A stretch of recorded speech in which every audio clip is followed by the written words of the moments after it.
If there is a proverbial Chekhov gun in the ongoing Russia-Ukraine conflict that needs to go off, it is the Central Bank of Russia's roughly $380 billion in assets in the coffers of the United States and, mostly, its close allies.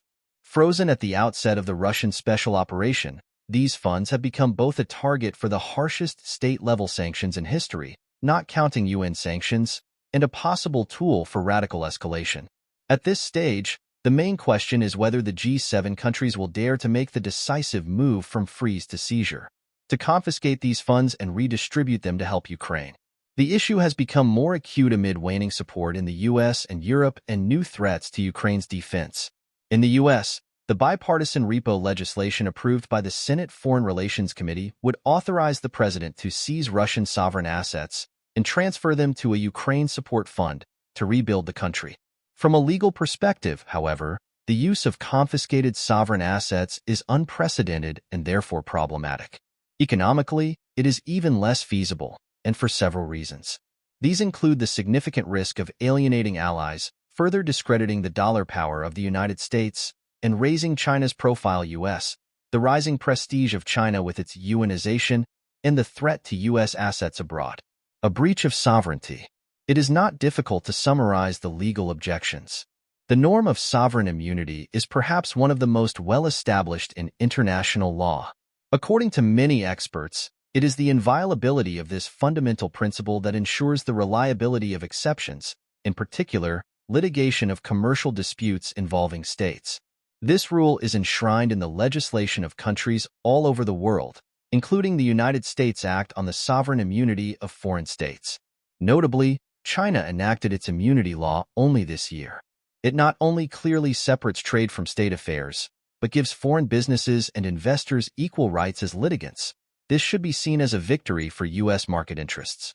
Despite the unquestionable immunity of central banks, proponents of asset forfeiture cite the practice of countermeasures as justification. Normally, only the directly affected party, in this case Ukraine, can take such actions, but arguments in favor of collective countermeasures would allow any country in the global community to claim retaliation.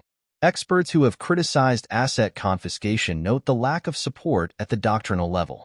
As Ingrid Worth Brunk of Vanderbilt Law School rightly summarized, there is little or no practice of state countermeasures for reparations. The practice of third-party countermeasures is also small. There is little or no practice of immunity stripping countermeasures, and little or no case law supporting central bank immunity stripping as such. Meanwhile, given that the bulk of the funds are currently held in special accounts at Euroclear, the consequences would fall on the shoulders of its European allies, not Washington.